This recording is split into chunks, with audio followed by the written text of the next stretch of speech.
Good morning વિદ્યાર્થી મિત્રો। ચાલો આગલા લેક્ચરની અંદર આપણે ટેક્સ્ટ બુક પેજ નંબર 106 અને 107 પર અભ્યાસ કર્યો હતો। એમાં લાસ્ટ લેક્ચરની અંદર પ્રવૃત્તિ 8.9 અને પ્રવૃત્તિ 8.10 જે આપણને કોષ્ટક આપેલું છે, કોષ્ટકનો ગ્રાફ આપણે બોર્ડ પર દોરીને સમજવાનો પ્રયત્ન કરેલો હતો। બરાબર। હવે આજે આગળ જશું। તમારી પાસે ટેક્સ્ટ બુક હશે જ, બરાબર? ના હોય તો લઈ લો ઝડપથી। પેજ નંબર 107 પર જઈએ। પેજ નંબર 107 ઉપર 4 પ્રશ્ન આપેલા છે। એ 4 પ્રશ્નનું સોલ્યુશન આપણે પહેલા કરીશું અને પછી આપણે આગળ જોઈએ તો આવતીકાલના લેક્ચરમાં જશું। પહેલા આજના લેક્ચરમાં આ 4 પ્રશ્નોનું આપણે સોલ્યુશન મેળવીશું। બરાબર છે વિદ્યાર્થી મિત્રો? તો પહેલો પ્રશ્ન હું ટેક્સ્ટ બુકમાંથી વાંચું છું, જુઓ તમે। કોઈ વસ્તુની નિયમિત અને અનિયમિત ગતિ માટે અંતર વિરુદ્ધ સમયનો આલેખનો આકાર કેવો હોય છે?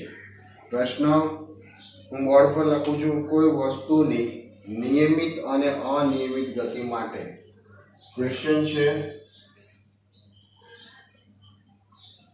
કોઈ વસ્તુની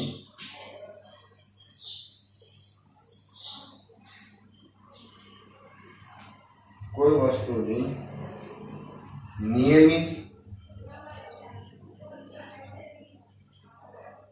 અને અનિયમિત ગતિ માટે અંતર વિરુદ્ધ સમય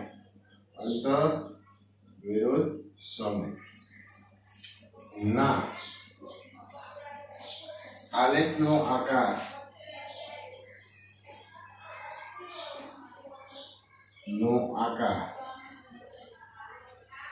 કેવો હોય છે?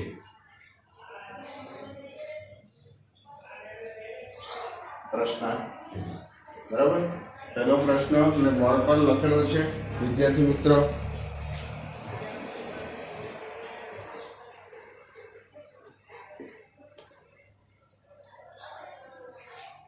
બનશે છે ને? શું છે પ્રશ્ન? કોઈ વસ્તુની નિયમિત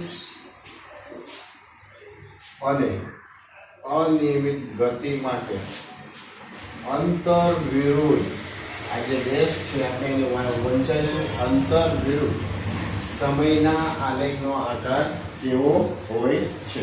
બરાબર છે? તો પહેલા આપણે નિયમિત ગતિ માટે આકાર કેવો હોય અને પછી આપણે અનિયમિત ગતિ માટે આકાર કેવો હોય તે જોશું। બરાબર? તો ફર્સ્ટ આપણે જોઈએ આ જે નિયમિત ગતિ છે કોઈ વસ્તુની નિયમિત ગતિ, બરાબર? વસ્તુની નિયમિત ગતિ માટે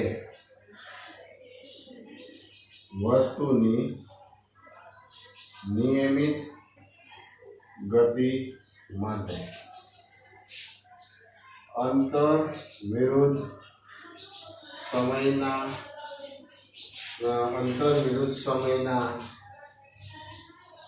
આલેખ નો આકાર સુરેખ હોય છે। કેવો હોય? સુરેખ હોય છે। તો નિયમિત ગતિ માટે અંતર વિરુદ્ધ સમયના આલેખનો આકાર કેવો હોય? સુરેખ। કેવી રીતે? ધારો કે અંતર વિરુદ્ધ સમયનો હું આલેખ દોરું તો આ સમય ને અહીંયા શું આવશે? અંતર। નિયમિત ગતિ છે, બરાબર? અચળ ગતિ માટે સમજો વિદ્યાર્થી મિત્રો, એનો આલેખ આ એક્સ અક્ષ અને આ વાય અક્ષ, બરાબર? તો એનો આકાર આપણને આવો મળશે। તે કેવો થાય? સુરેખ। કેવો થાય? સુરેખ। વસ્તુની નિયમિત ગતિ માટે અંતર વિરુદ્ધ સમયના આલેખનો આકાર કેવો હોય છે? સુરેખ હોય છે। ખ્યાલ આવે છે? કેવો હોય? સુરેખ હોય છે। સર્પડી પ્રશ્નમાં કોઈ વસ્તુની નિયમિત અને અનિયમિત ગતિ માટે અંતર વિરુદ્ધ સમયનો આલેખનો આકાર કેવો હોય? તો પહેલા નિયમિત ગતિ માટે આપણે જવાબ આપીએ। વસ્તુની નિયમિત ગતિ માટે, અચળ ગતિ માટે કોઈ પણ શબ્દ વાપરી શકે. માટે અંતર વિરુદ્ધ સમયના આલેખનો આકાર કેવો હોય? સુરેખ હોય છે. 1 માર્ક્સના શોર્ટ ક્વેશ્ચનની અંદર આ ક્વેશ્ચન અગત્યનો. બરાબર, કે આપણને એમ પૂછે નિયમિત ગતિ માટે અંતર વિરુદ્ધ સમયના આલેખનો આકાર કેવો હોય, તો આપણો જવાબ શું આવે? સુરેખ. બરાબર. હવે આપણે અનિયમિત ગતિ માટે જવાબ આપીએ. અનિયમિત ગતિ એટલે કે અસમાન ગતિ. અનિયમિત ગતિ એટલે અસમાન ગતિ. બરાબર. વસ્તુની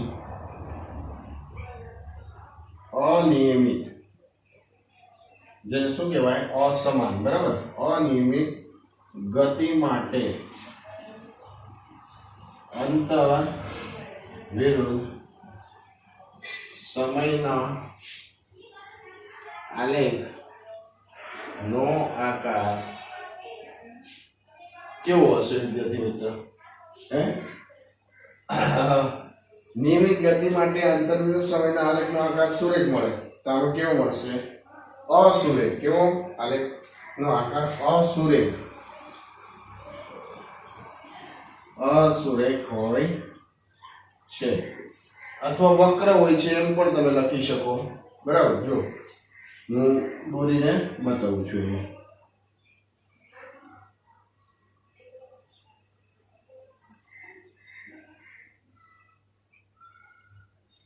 અંતર વિરુદ્ધ સમય આવશે ને. અહીંયા એક્સ અક્ષ પર શું આવશે? સમય. અને વાય અક્ષ પર શું આવશે? અંતર. તેનો આકાર કેવો? આવો હોઈ શકે. ગતિ પ્રવેગી ગતિ કરતી તો ઉપર, પછી ગતિમાં ઘટાડો થતો નીચે. બરાબર. અથવા આ ટાઈપ પણ મળી શકે.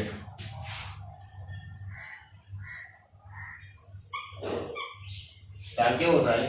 વક્ર થાય. તો આપણને પ્રશ્ન થાય કે અમારે જવાબ શું લખવો? તો વસ્તુની અનિયમિત ગતિ માટે અંતર વિરુદ્ધ સમયના આલેખનો આકાર આપણે શું લખવાનું? અસુરેખ હોય છે. કેવો હોય? અસુરેખ. સુરેખ હોતો નથી. ખ્યાલ આવે છે વિદ્યાર્થી મિત્ર? સુરેખ હોતો નથી. તો આ આપણા પહેલા પ્રશ્નનો જવાબ થયો. ખ્યાલ આવે છે? પહેલા પ્રશ્નનો જવાબ. કોઈ વસ્તુની નિયમિત અને અનિયમિત ગતિ માટે અંતર વિરુદ્ધ સમયના આલેખનો આકાર કેવો હોય છે? તો નિયમિત ગતિ માટે શું આવશે? સુરેખ. ને અનિયમિત ગતિ માટે શું આવશે? અસુરેખ. બરાબર છે? અસુરેખ. ખ્યાલ આવે છે? સમજ પડે છે? ઓકે, ચાલો બીજા પ્રશ્ન પર જઈએ. તમે જ્યારે જવાબ લખો ને ત્યારે આલેખ દોરવાની જરૂર નથી. આ તો સમજાવવા માટે મેં અહીં આલેખ દોરેલા છે. આલેખ દોરીને સમજાવવાનો પ્રયત્ન કર્યો છે. બરાબર છે? એટલે તમે જ્યારે નોટબુકની અંદર આન્સર લખશો, પ્રશ્ન લખીને સીધો જવાબ નિયમિત ગતિ માટે અંતર વિરુદ્ધ સમયનો આલેખ સુરેખ, અને બીજો પોઈન્ટ અનિયમિત ગતિ માટે અંતર વિરુદ્ધ સમયના આલેખનો આકાર કેવો? અસુરેખ. બરાબર છે? ઓકે, ક્લિયર થાય છે? ચાલો, તો હવે હું બોર્ડ સાફ કરી નાખું. ત્યાં સુધી તમે ટેક્સ્ટ બુકમાંથી બીજો પ્રશ્ન રીડ કરી કાઢો. ચાલો ઝડપથી. ખૂબ જ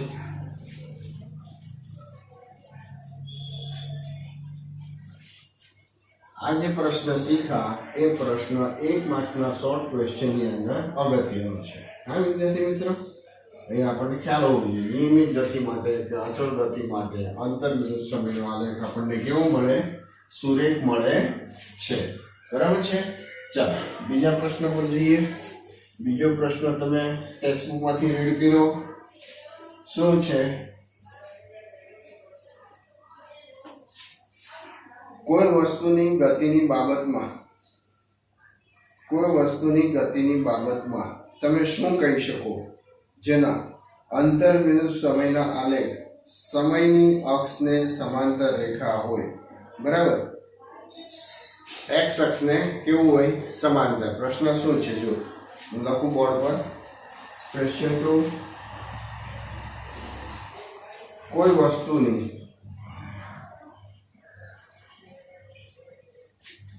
ગતિની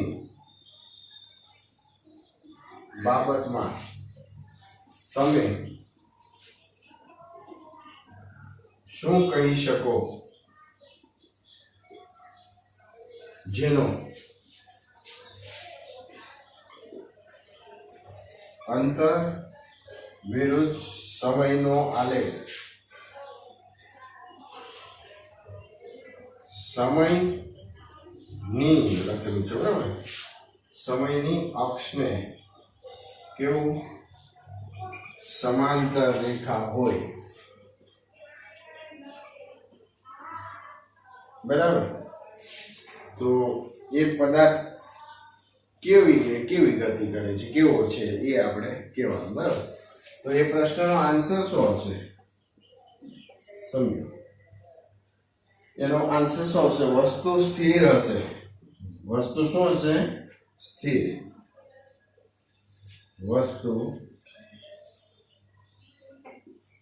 સ્થિર હશે કેવી રીતે સમજવાનો પ્રયત્ન કરીએ શું કીધું કોઈ વસ્તુની બાબતમાં ગતિની બાબતમાં તમે શું કહી શકો કે જેનો અંતર વિરુદ્ધ સમયનો આલેખ આપણે કયો આલેખ દોરવાનો છે અંતર વિરુદ્ધ સમય તો અંતર ક્યાં આવશે x અક્ષ પર અને y અક્ષ પર શું આવશે સોરી અંતર સમય x અક્ષ પર અને અંતર ક્યાં આવશે y અક્ષ પર બરાબર છે હવે શું કીધું જેનો અંતર વિરુદ્ધ સમયનો આલેખ સમય અક્ષને સમાંતર એટલે આ સમય અક્ષ છે બરાબર સમય અક્ષને સમાંતર ધારો કે આ રીતે હોય બરાબર સમય અક્ષને આપણને સમાંતર મળે સમય અક્ષને સમાંતર મળે તો સમય અક્ષને સમાંતર ક્યારે મળે જ્યારે એ વસ્તુ એ પદાર્થ સ્થિર અવસ્થામાં હશે કઈ અવસ્થામાં હશે સ્થિર અવસ્થામાં હશે એટલે મેં જવાબ શું લખ્યું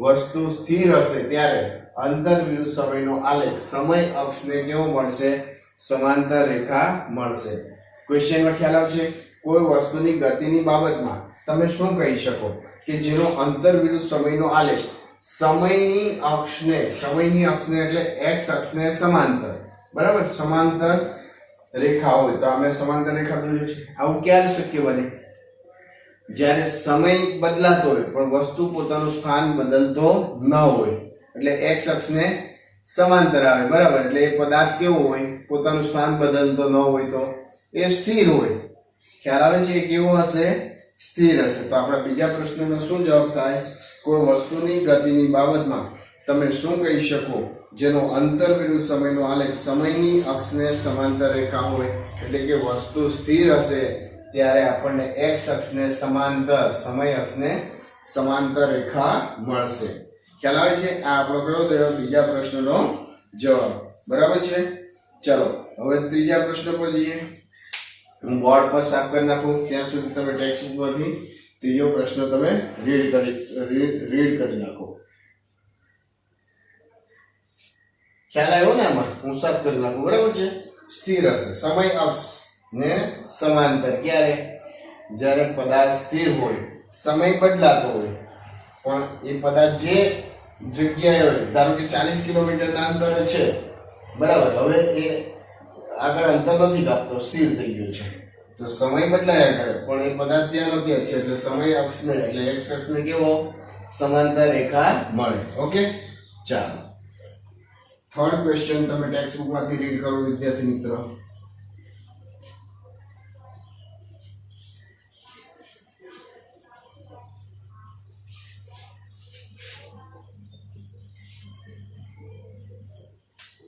ચાલો ત્રીજો ક્વેશ્ચન શું છે કોઈ વસ્તુની ગતિની બાબતમાં તમે શું કહી શકો જેનો ઝડપ વિરુદ્ધ સમયનો આલેખ સમયની અક્ષને સમાંતર રેખા હોય અહીંયા પણ સમય અક્ષને સમાંતર કીધેલો છે ઝડપની બાબતમાં પૂછેલું છે કોઈ વસ્તુની બોર્ડ પર લખું છું કોઈ વસ્તુની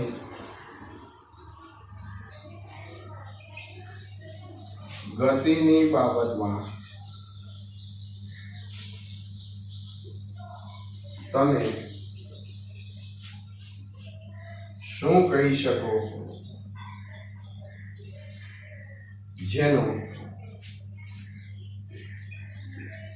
ઝડપ વિરુદ્ધ સમયનો આલેખ સમયની અક્ષને સમાંતર રેખા હોય, બરાબર. પ્રશ્ન બરાબર ધ્યાનપૂર્વક વાંચો.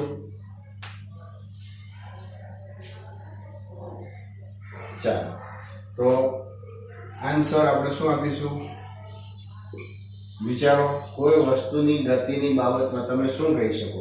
આગલા ક્વેશ્ચનમાં અંતર વિરુદ્ધ સમયનો હતો, ત્યારે વસ્તુ આપણે શું કીધી? સ્થિર. બરાબર, વસ્તુ સ્થિર હતી એટલે આલેખ સમય અક્ષને સમાંતર રેખા મળે. તો અહીંયા ઝડપ વિરુદ્ધ સમયનો આલેખ છે, બરાબર. ઝડપ વિરુદ્ધ સમયનો આલેખ સમય અક્ષને સમાંતર હોય, બરાબર. તો ક્યારે સમય અક્ષને સમાંતર હોય? એનો પ્રવેગ શૂન્ય હોય, એની ઝડપ ના તો વધતી હોય કે ના ઘટતી હોય, અચળ ઝડપે ગતિ કરતો હોય, બરાબર છે. એટલે પ્રવેગ કેવો થાય? શૂન્ય થાય. તો આપણે અહીંયા જવાબ લખીએ, વસ્તુ સમાન ઝડપથી ગતિ કરે છે. વસ્તુ સમાન ઝડપથી ગતિ કરે છે. કેમ? સમય અક્ષને એક્સ અક્ષને સમાંતર છે. 40 કિલોમીટરની ઝડપે ગતિ કરે છે. 40 ની 50 નથી થતી કે 41 નથી થતી, 42 નથી થતી, 43 થતી નથી. એટલે 40 કિલોમીટર પ્રતિ કલાકની ઝડપે ગતિ કરે, સમય બદલાય તેમ 40 કિલોમીટરની ઝડપ તો અચળ જ રહી છે ને. એટલે નથી ઝડપમાં વધારો થતો કે ઘટાડો થતો, એટલે પ્રવેગ કેવો થાય? શૂન્ય થાય. ખ્યાલ આવે છે? સમજ પડે છે? અને તેનો પ્રવેગ શૂન્ય છે. અને તેનો પ્રવેગ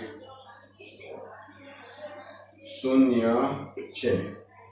શું પ્રશ્નનો જવાબ? કોઈ વસ્તુની ગતિની બાબતમાં તમે શું કહી શકો કે જેનો ઝડપ વિરુદ્ધ સમયનો આલેખ? હું આલેખ દોરીને તમને સમજાવવાનો પ્રયત્ન કરું. આ એક્સ અક્ષ, આ વાય અક્ષ. એક્સ અક્ષ પર શું આવશે? સમય. વાય અક્ષ પર શું આવશે? ઝડપ. માની લો કે 40 કિલોમીટર પ્રતિ કલાકની ઝડપે ગતિ કરી રહ્યો છે, બરાબર. તો એનો આલેખ કેવો? એક્સ અક્ષને સમાંતર મળશે ને. એટલે એના વેગમાં, એની ઝડપમાં નથી થતો વધારો કે નથી થતો ઘટાડો. એટલે પ્રવેગ કેવો થાય? પ્રવેગ કેવો થાય? શૂન્ય. ખ્યાલ આવે છે? પ્રવેગ શું થાય? શૂન્ય. એની ઝડપમાં નથી થતો વધારો કે ઘટાડો. ખ્યાલ આવે છે? એટલે અહીંયા મેં લખ્યું, વસ્તુ સમાન ઝડપથી ગતિ કરે છે તો જ આપણને એક્સ અક્ષને સમાંતર મળે. જો એની ઝડપ બદલાતી હોય તો આ 40 કિલોમીટરની જગ્યાએ પછી 50 થતી હોય કે 30 થતી હોય તો પછી આલેખ સમય અક્ષને સમાંતર નહીં મળે. પણ એની ઝડપ અચળ રહેતી હોય, એની ઝડપમાં કોઈ ફેરફાર થતો ન હોય, એટલે એનો અર્થ એવો થયો, એનો પ્રવેગ કેવો થાય? શૂન્ય. એટલે એના વેગમાં વધારો પણ થતો નથી અને ઘટાડો પણ થતો નથી. એટલે વસ્તુ સમાન ઝડપથી ગતિ કરે છે અને તેનો પ્રવેગ કેવો? શૂન્ય છે. તેનો પ્રવેગ કેવો છે? શૂન્ય છે. ખ્યાલ આવે છે વિદ્યાર્થી મિત્રો? ફરી પાછા પ્રશ્ન વાંચીને જવાબને સમજવાનો પ્રયત્ન કરો. કોઈ વસ્તુની બાબતમાં તમે શું કહી શકો જેનો ઝડપ વિરુદ્ધ સમયનો આલેખ સમયની અક્ષને સમાંતર રેખા હોય, વસ્તુ સમાન ઝડપથી ગતિ કરે છે અને તેનો પ્રવેગ કેવો છે? શૂન્ય છે. ખ્યાલ આવે છે? આ પ્રશ્નનો જવાબ આ રીતે આપી શકાય. હવે આવે છે ચોથો પ્રશ્ન. ચાલો તમે ટેક્સ્ટ બુકમાંથી રીડ કરો, ત્યાં સુધીમાં હું બોર્ડ પરથી આ સાફ કરી નાખું આ પ્રશ્ન. ઓકે, ટેક્સ્ટ બુકમાંથી રીડ કરી નાખો. ચાલો.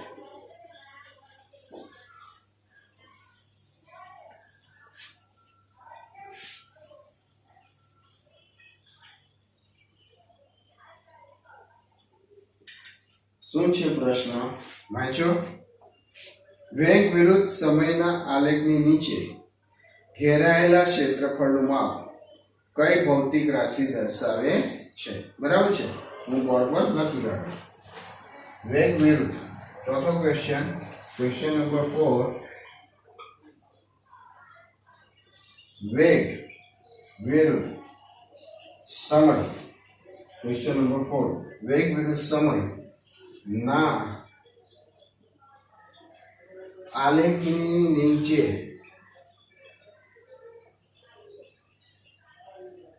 ઘેરાયેલ ક્ષેત્રફળનું માપ કઈ ભૌતિક રાશિ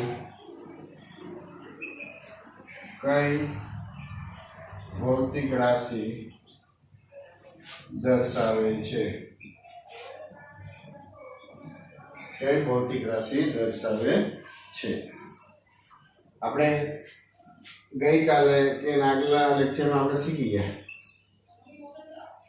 ધારો કે કોઈ એક આલેખ મેં આ દોર્યો છે, બરાબર?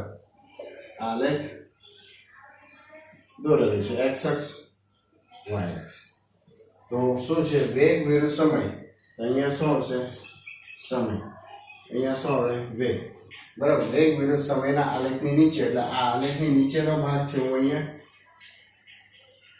બરાબર? તો આલેખની આ નીચેનો જે ભાગ છે એ જે ક્ષેત્રફળ છે, બરાબર, આલેખની નીચેના ભાગનું ક્ષેત્રફળનું માપ છે એ કઈ ભૌતિક રાશિ દર્શાવે? યાદ કરો વિદ્યાર્થી મિત્રો, આપણે શીખેલા છીએ, બરાબર?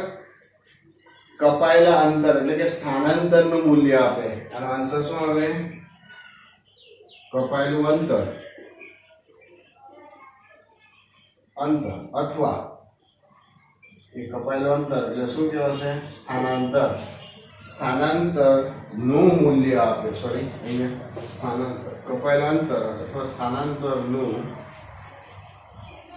મૂલ્ય દર્શાવે છે.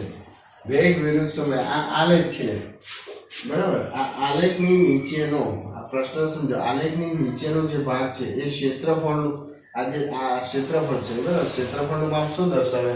કપાયેલ અંતર અથવા તો શું? સ્થાનાંતરનું મૂલ્ય આપે. બે માંથી કોઈ પણ લખો ચાલે. કપાયેલ અંતર અથવા સ્થાનાંતરનું મૂલ્ય આપે છે. ખ્યાલ આવે છે? સમજ પડે છે? ઓકે. તો આ 4 પ્રશ્નો થયા. ચોથો પ્રશ્ન, વેગ વિરુદ્ધ સમયનો આલેખની નીચે, આપણે આલેખ દોરીને બતાવ્યો તમને, બરાબર છે? આલેખની નીચે આ જે ઘેરાયેલો ભાગ છે, ઘેરાયેલો ક્ષેત્રફળનું માપ એ કપાયેલા અંતર અથવા સ્થાનાંતરનું મૂલ્ય આપે છે. શાનું? કપાયેલા અંતર અથવા તો સ્થાનાંતરનું મૂલ્ય આપે છે. ખ્યાલ આવે છે? ઓકે, ચાલો હવે આપણે આગળ જઈએ. એ પેલા આ 4 પ્રશ્નો ની પીડીએફ હું મોકલીશ, બરાબર? 4 પ્રશ્નો જો સમજ પડી હોય તો પ્રશ્નો વાંચી અને જાતે લખજો, અથવા તો પીડીએફ ફાઇલમાં એનો જવાબ હશે. આલેખ દોરવાનો નથી, આલેખ મેં સમજાવવા માટે રફલી દોરીને તમને બતાવેલા છે, બરાબર? ડાયરેક્ટલી પ્રશ્નના જવાબ લખવાના છે. ઓકે, ચાલો. તો હવે આપણે પેજ નંબર 107 પર આલેખીય રીત વડે ગતિના સમીકરણો, બરાબર? જે આપણે 3 સમીકરણ છે, 3 સમીકરણ આપણે સાબિત કરીને બતાવવાના છે. આલેખીય રીત વડે ગતિના સમીકરણો. તો આજે આપણે એક પેરેગ્રાફને રીડ કરીએ અને સમીકરણ જોઈએ, ને હવે પછીના લેક્ચરમાં દરેક લેક્ચરમાં એક સમીકરણ આપણે સાબિત કરીને બતાવીશું. બહુ અગત્યનું છે. હા વિદ્યાર્થી મિત્રો, બીજું કે હમણાં જે 4 પ્રશ્નો જોયા, 4 પ્રશ્નોમાંથી કોઈ એક પ્રશ્ન 1 માર્ક્સની અંદર આપણી પરીક્ષામાં પૂછાય, શોર્ટ ક્વેશ્ચનની અંદર, બરાબર? એટલે 4 પ્રશ્નો વ્યવસ્થિત સમજી નોટબુકની અંદર લખી અને મોઢે કરી કાઢજો. ઓકે, ચાલો. તો હું પહેલા આગળ જઈએ, એ પહેલા ટેક્સ્ટ બુકનું રીડ કરીએ, પહેલા બોર્ડ સાફ કરી અને પછી આપણે આગળ જઈએ, બરાબર છે? ચાલો, આલેખ્ય રીત વડે ગતિના સમીકરણ. હવેનો ટોપિક શું છે?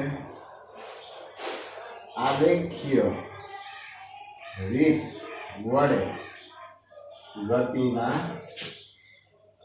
સમીકરણો. આલેખ્ય રીત વડે ગતિના સમીકરણો જે આપણા માટે અગત્યના રહેશે. આજે માત્ર આ લેક્ચરની અંદર પેરેગ્રાફ આપણે રીડ કરીએ છીએ. 3 સમીકરણ છે, 3 સમીકરણ આવતીકાલે લેક્ચરમાં તારવીશું. કોઈ વસ્તુ સુરેખ પથ પર અચળ પ્રવેગથી ગતિ કરતી હોય, હું ટેક્સ્ટ બુકમાંથી રીડ કરું છું વિદ્યાર્થી મિત્રો, ટેક્સ્ટ બુક જોજો. કોઈ વસ્તુ સુરેખ પથ પર અચળ પ્રવેગથી ગતિ કરતી હોય તો તેના વેગ, ગતિ દરમિયાન તેના પ્રવેગ તથા તેના દ્વારા નિશ્ચિત સમયગાળામાં કપાયેલ અંતર વચ્ચેનો સંબંધ સમીકરણ દ્વારા સ્થાપિત કરી શકાય છે, જેને ગતિના સમીકરણો કહે છે. શું કીધું? ગતિના સમીકરણો કોને કહેવાય? કોઈ વસ્તુ સુરેખ પથ પર અચળ પ્રવૃત્તિ ગતિ કરતી હોય, તેના વેગ, ગતિ દરમિયાન તેનો પ્રવેગ તથા તેના દ્વારા નિશ્ચિત સમયગાળામાં કાપેલ અંતર વચ્ચે નો સંબંધ સમીકરણ દ્વારા સ્થાપિત કરી શકાય છે, જેને ગતિના સમીકરણ કહે છે. આ પ્રકારના 3 સમીકરણ છે. બરાબર. અહીંયા આપણને ગતિના 3 સમીકરણ આપ્યા છે. પહેલું આપ્યું છે, શું આપ્યું છે? v = u plus at. પહેલું સમીકરણ શું છે? v = u plus at. બરાબર છે. જ્યાં હું તમને અહીંયા દર્શાવું તો જ્યાં u એ પદાર્થનો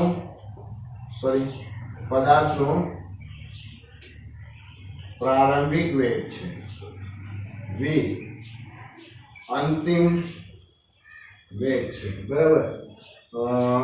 a એ પ્રવેગ છે અને t એ શું છે? સમય છે. શું છે?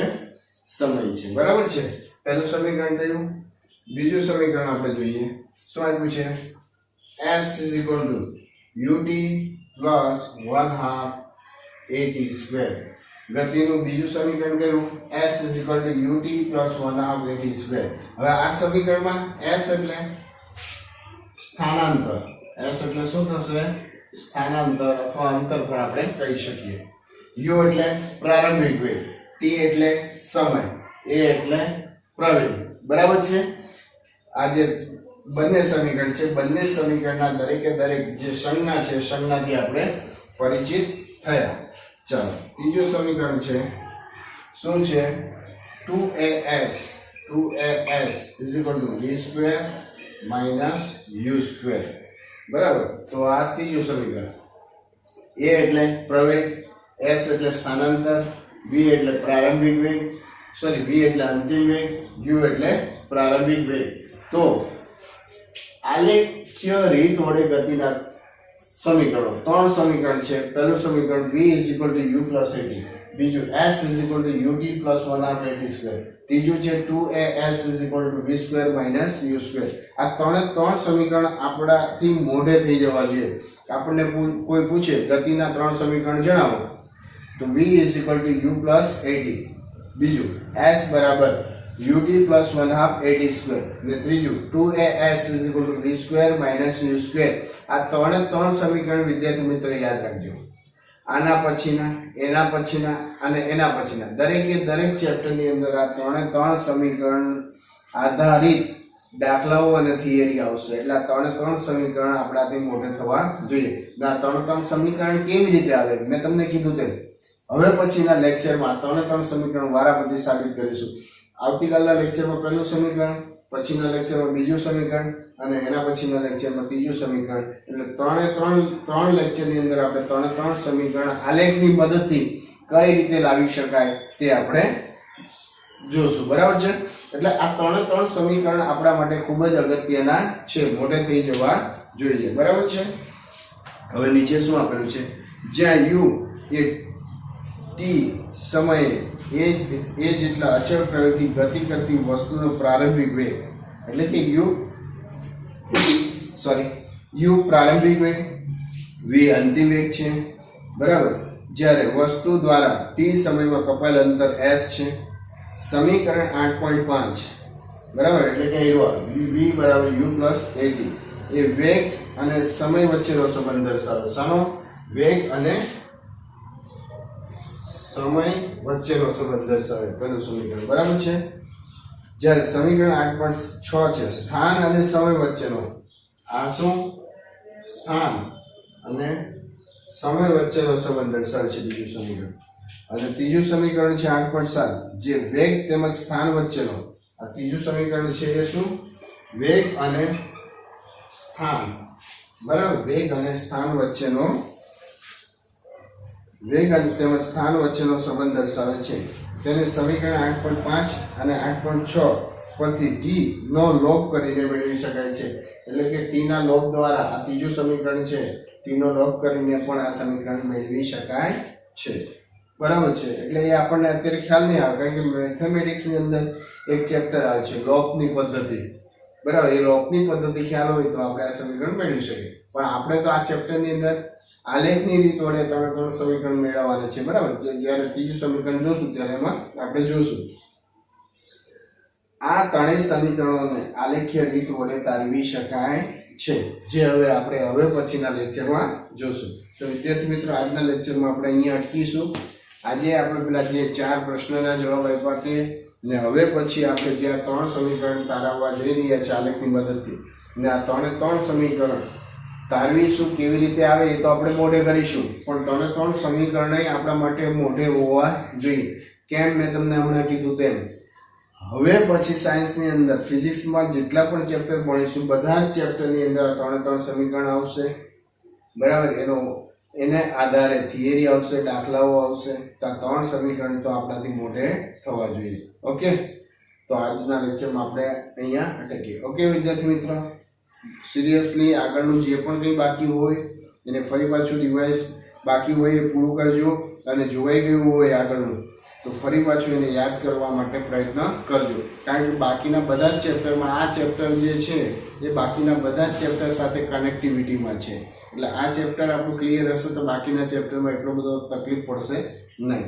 એટલે સમયનો સદુપયોગ કરજો.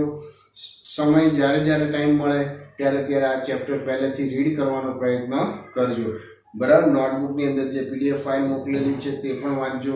તમારી પાસે બીજી કોઈ રેફરન્સ બુક હોય એમાંથી પણ સવાલના જવાબ મોઢે કરવાનો પ્રયત્ન કરજો. ઓકે વિદ્યાર્થી મિત્રો, ચાલો આ અહીંયા અટકીએ. Okay, by.